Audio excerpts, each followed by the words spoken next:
கடந்த செப்டம்பர் 18ஆம் தேதி ராகுல் காந்தி அவர்கள் பிரஸ் மீட்டை வச்சு கர்நாடக மாநிலத்தில் இருக்கக்கூடிய ஆனந்த் அப்படின்ற சட்டமன்ற தொகுதியில் மட்டும் 6000க்கும் மேற்பட்டவர்களுடைய ஓட்டை அவர்களுக்கே தெரியாம தேர்தல் ஆணைய வெப்சைட் மூலமாகவும் ஆப் மூலமாகவும் ஓடிபியை வாங்கி நீக்குவதற்கு முயற்சி பண்ணியிருக்கிறாங்க.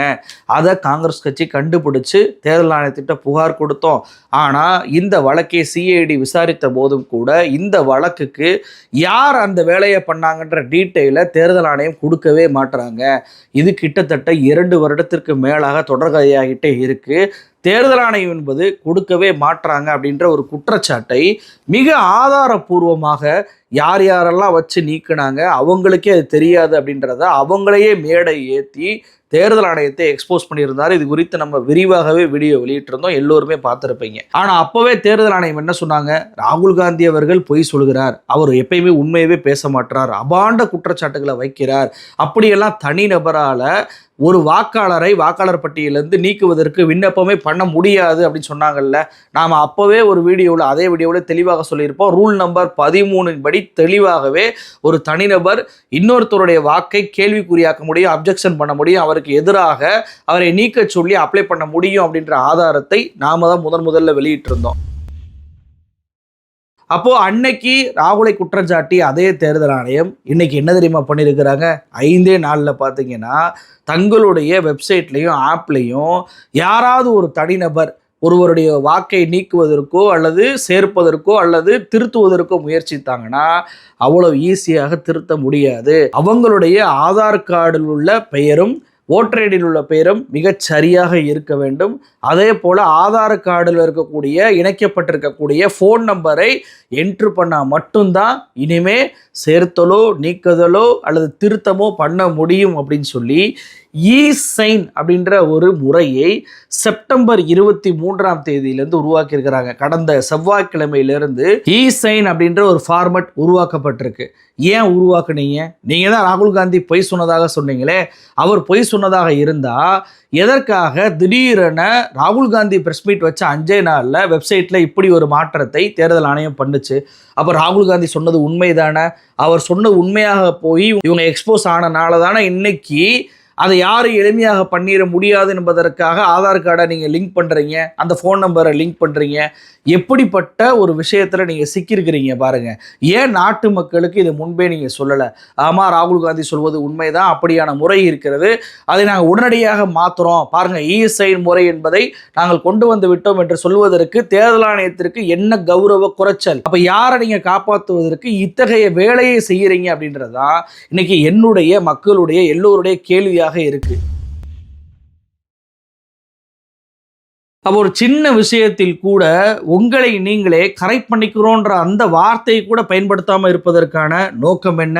பிஜேபி உங்க பின்னாடி இருக்கு அப்படின்ற அந்த ஆணவ போக்கு தானா? இந்த ஆணவ போக்கை தான் இப்போ அடக்குவதற்கு ரைடு விட்டாதான் நீ வேற வழியே இல்லை அப்படின்ற முடிவை கர்நாடக அரசு எடுத்திருக்கிறாங்க.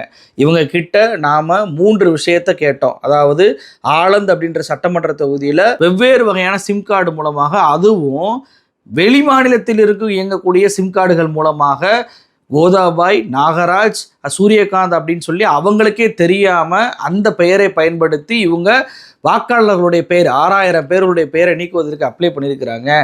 அப்படி அப்ளை பண்ணக்கூடிய அந்த ஐபி அட்ரஸ் அதை கேட்டோம், கொடுக்க மாட்டுறாங்க. டெஸ்டினேஷன் ஐபி கேட்குறோம், அதையும் கொடுக்க மாட்டுறாங்க. டெஸ்டினேஷன் போர்ட்டையும் கேட்குறோம், அதையும் கொடுக்க மாட்டுறாங்க. அப்போது எதையுமே கொடுக்காம எப்படி தான் குற்றவாளியை கண்டுபிடிக்கிறது? அப்போ எவனோ ஒருத்தவன் தேர்தல் ஆணைய வெப்சைட்டுக்குள்ளே புகுந்து யாரை வேண்டுமானாலும் நீக்கலாம், ஒரு தடுத்துட்டான் அப்படின்றக்காக குற்றவாளியை கண்டுபிடிக்காமல் விட்டுற முடியுமா?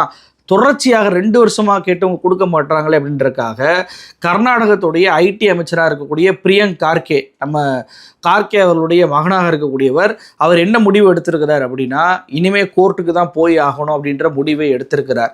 அதில் அவங்க குறிப்பாக என்ன சொல்கிறாங்கன்னா, கோர்ட்டுக்கு போய் தேர்தல் ஆணையத்துடைய அந்த அலுவலகத்தில் சர்ச் வாரண்ட்டை வாங்கி ரைடு பண்ணி தங்களுக்கு தேவையான டாக்குமெண்ட்டை எடுத்துக்கொள்ளக்கூடிய முடிவை கர்நாடக சிஐடி எடுத்திருப்பதாக தற்போது தகவல் என்பது வந்திருக்கு. ஏன்னா விஷயம் என்பது ஆன்லைன் மூலமாக அப்ளிகேஷன் அவங்க போட்டிருக்கிறாங்க. நேரடியாக போட்டிருந்தா கூட விவரங்கள் தெரியாமல் போயிருக்கும்.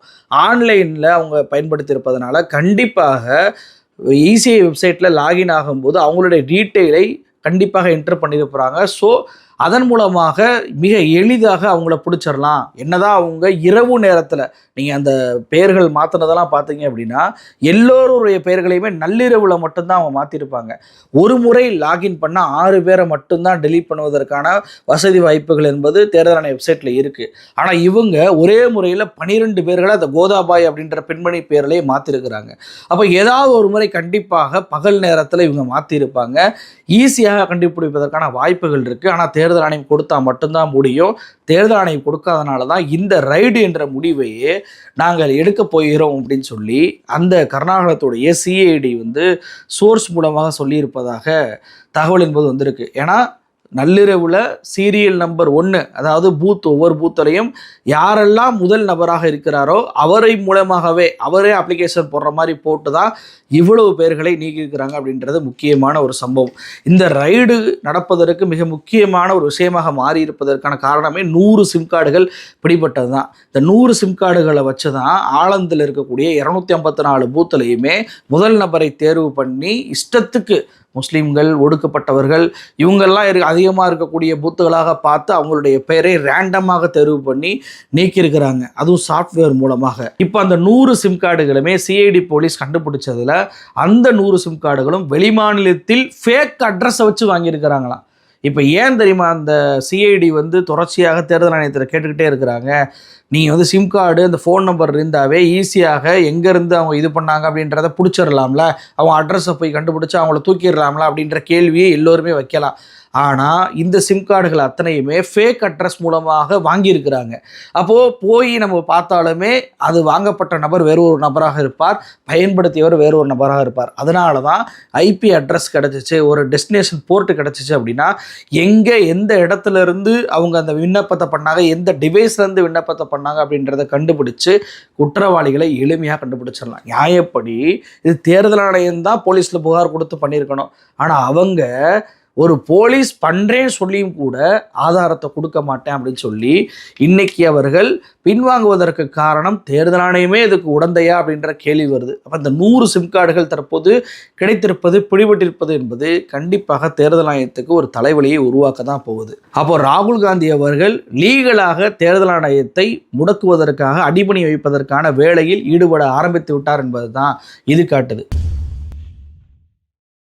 சரி, ஸ்டாலின் அவர்களுடைய ரூட்டை ராகுல் காந்தி அவர்கள் எடுத்துட்டார், குழு அமைச்சிருக்கிறார் அப்படின்னு சொன்னல, அதை பற்றி விரிவாக பார்த்துடலாம். காங்கிரஸ் கட்சியை பொறுத்த வரைக்கும் ஒரு பக்கம் இந்த மாதிரி ஓட்சோரி புகார்களை சொன்னாலும் கூட இன்னொரு பக்கம் ரொம்பவுமே கவனிக்க வேண்டிய அல்லது ஒப்புக்கொள்ள வேண்டிய ஒரு விஷயம் என்ன அப்படின்னா, அவங்கக்கிட்ட இருக்கக்கூடிய வாக்காளர் அந்த முகவர்கள் அவங்க ஒரு பலவீனமான ஒரு முகவர்கள் தான் வச்சுருக்கிறாங்க அப்படின்னு தான் நான் சொல்லுவேன். காங்கிரஸ் கட்சியுமே அது ஏற்றுக்கொண்டு தான் ஆகணும். ஏன்னா நீங்கள் தமிழ்நாட்டில் திமுக, அதிமுக போன்ற கட்சிகள்லாம் பார்த்தீங்க அப்படின்னா அவங்க இருக்கக்கூடிய பூத் ஏஜென்ட் ஒவ்வொரு வாக்காளரும் எந்த தெருவில் இருக்கிறாங்க, எந்த வீட்டில் எத்தனை வாக்காளர் இருக்கிறாங்க உள்ளிட்ட பல்வேறு விஷயங்களை தெரிஞ்சு வச்சுருப்பாங்க. ஆனால் நீங்கள் கர்நாடகத்தில் காங்கிரஸ் கட்சி ஆளுங்கட்சியாக இருந்த போதும் கூட ஒரே ரூமில், அதாவது ஒரு வீடு இருக்குது, அது ரூமும் கிச்சனும் மட்டும்தான் இருக்குது, அதில் 80 பேர் இருக்கிறதாக வாக்காளர்களை சேர்த்துருக்கிறாங்க. ஒரு பீர் ஃபேக்ட்ரியில் 66 பேர் இருப்பதாக வாக்காளர் பட்டியலில் சேர்த்துருப்பாங்க. இது மாதிரி 6000 பேரை நீக்குவதற்கான முயற்சிகள் என்பது நடந்திருக்கு. போலியான பெயர்களில் வாக்காளர் பட்டியல், ஒரே அட்ரஸில் பல்வேறு நபர்கள் இருப்பது, ஒரே பெயரில் பல்வேறு நபர்கள் இருப்பது, ஒரே நபர் 3-4 வகையான பூத்துகளில் இருப்பது, இப்படி பல்வேறு வகையான முறைகேடுகள் கர்நாடகத்தில் காங்கிரஸ் ஆட்சியில் இருக்கும்போதே நடக்குது. வலிமையான ஒரு கட்சியாக, ஒரு மாநிலத்தை ஆளக்கூடிய கட்சியாக இருந்துமே இப்படியான மோசடிகள் நடப்பதற்கான மெயினான காரணம் திமுகவை போல ஒரு பூத் ஏஜென்ட்டுகள், அவங்களுக்கான அந்த பயிற்சி என்பது அவங்களுக்கு இல்லை அப்படின்றது தான் உண்மை. கர்நாடகா போன்ற தென் மாநிலத்திலே இல்லை அப்படின்னா வட இந்தியாவில் சொல்லவா வேணும்? அப்போ இதை நாம் முதல்ல மாற்றி அமைக்கணும். ஒரு பக்கம் ஓட்சோரியை நாம் அம்பலப்படுத்தினாலும் இன்னொரு பக்கம் ஓட்சோரி நடக்க விடாமல் தடுப்பதற்கு நமக்கு ஒரு டீம் வேணும். அப்போ நம்மளுடைய ஏஜென்ட்டுகளுக்கு பயிற்சி கொடுக்கணும் அப்படின்றக்காண்டி தான் முதலமைச்சர் ஸ்டாலின் அவர்கள் எப்படி திமுகவினுடைய பூத் ஏஜென்ட்டுகளுக்கு பயிற்சி கொடுப்பாரோ அதே போல் பூத் ரக்ஷா அப்படின்ற ஒரு பைலட் ப்ராஜெக்டை ராகுல் காந்தி அறிவிச்சிருக்கிறார். ஊராக இவங்க போய் பயிற்சி என்பது கொடுக்க போகிறாங்க.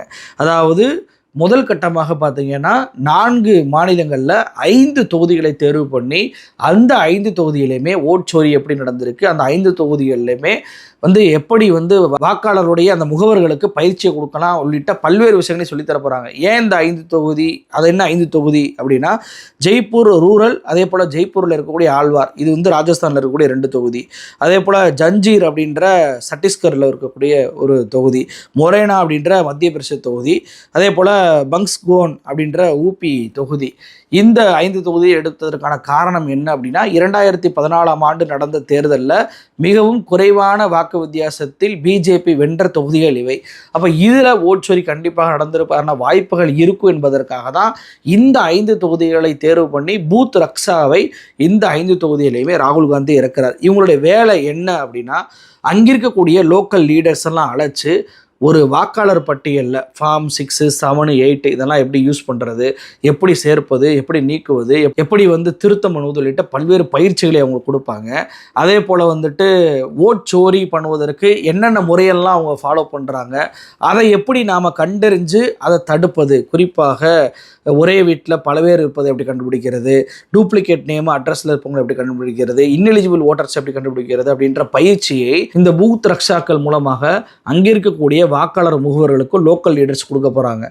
10 பூத்துக்கு ஒரு பூத் ரக்ஷா அப்படின்ற பேரில் அவங்க கிட்ட ஒரு 10 வாக்காளர் முகவர்களை ஒரு டீமாக அமைச்சு இதை அந்த 5 தொகுதியிலையுமே பூத்து வாரியாக இந்த பயிற்சி என்பது நடக்க இருக்குது.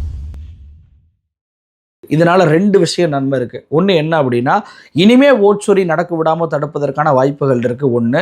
இன்னொன்று, ஓட்சோரி ஆல்ரெடி அந்த தொகுதி நடந்திருக்கிறதா அப்படின்ற டேட்டாவையும் இந்த பயிற்சியின் மூலமாகவே, இந்த ஒர்க் ஷாப்பின் மூலமாகவே ராகுல் காந்தி கிட்ட அந்த டேட்டாக்கள் என்பது கிடைச்சிரும்.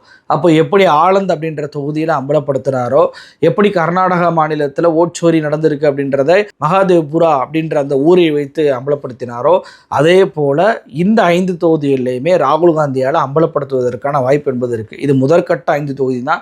நாடு முழுவதும் இருக்கக்கூடிய 543 தொகுதியிலையுமே இப்படிப்பட்ட ஒரு குழுவை, பூத் ரக்ஷாக்களை இறக்கி பயிற்சி என்பது கொடுக்க இருக்கிறாங்க அப்படின்றதான் ராகுல் காந்தியுடைய அடுத்த கட்ட திட்டமாக இருக்குது. இது கண்டிப்பாக வரவேற்கக்கூடிய ஒரு விஷயம். ஏன்னா நீங்கள் 2024 நாடாளுமன்ற தேர்தலில் பார்த்தீங்கன்னா, உத்தரப்பிரதேசத்தில் தேர்தல் நடக்கும்போது போலீஸ்காரன் அங்கே இருக்கக்கூடிய இஸ்லாமியர்களை வாக்கு செலுத்த விடாமல் துப்பாக்கியை காட்டி மிரட்டி அனுப்பினதை பார்த்தோம். ஒடுக்கப்பட்ட மக்களை வாக்கு செலுத்த விடாமல் விரட்டி அடிச்சதை பார்த்தோம். இதற்கெல்லாம் என்னப்பா நடந்துச்சு, ஏன் அந்த போலீஸ் போய் பண்ணுறாங்கன்னு பார்த்தா, பாஜக காரங்க போலீஸ்காரங்களுக்கு 100 ரூபாய் லஞ்சம் கொடுத்து இதை செயல்படுத்தியதாக தகவல் வந்துச்சு. வெறும் 100 ரூபாய். தமிழ்நாட்டில் 100 ரூபா கொடுத்தா இங்கே யாருமே வாங்கிக்கிற மாட்டாங்க, ஒரு லஞ்சமாகவே அதை கருத மாட்டாங்க. ஆனால் அந்த 100 ரூபாய்க்கு ஒரு போலீஸே லஞ்சமாக ஏற்றுக்கொண்டு எவ்வளோ பெரிய குற்றம், மிகப்பெரிய குற்றம், வாக்காளரை ஓட்டு போட விடாமல் தடுப்பது, அந்த குற்றத்தை பண்ணியிருக்கிறாங்கன்னா, அப்போ அவங்ககிட்ட 1000 ரூபா கொடுத்தா என்ன பண்ணுவாங்க, 10,000 கொடுத்தா என்ன பண்ணுவாங்க? அப்போ நம்மளுடைய வாக்காளர்களையே விலைபேகக்கூடிய நிலைமை என்பது உருவாகிறோம் அப்படின்றக்காண்டி தான் ஒரு பயிற்சியை கொடுத்து கட்டுப்பாடை உருவாக்கி திமுக போல ஒரு பூத் ஏஜென்ட்டுகளை வட இந்தியாவிலும் காங்கிரஸுக்கு உருவாக்கணும் அப்படின்ற அந்த திட்டத்தின்படி தான் இப்படிப்பட்ட ஒரு செயல்பாடை ராகுல் காந்தி அவர்கள் முன்னெடுத்திருக்கிறார். கண்டிப்பாக வரவேற்கக்கூடிய ஒரு விஷயம். அப்போ ஒரு பக்கம் தேர்தல் ஆணையத்தை ஓட்சோரியை அம்பலப்படுத்துறது, இன்னொரு பக்கம் எதிர்காலத்தில் ஓட்சோரி நடக்க விடாமல் தடுப்பது அப்படின்ற ஒரே நேரத்தில் 2 வகையான விஷயத்தை காங்கிரஸ் கட்சி ராகுல் காந்தி முன்னெடுக்கும் போது கண்டிப்பாக அது பலன் தரக்கூடிய ஒரு விஷயமாக இருக்கும் அப்படின்றது தான் என்னுடைய எல்லோருடைய பார்வை. நன்றி.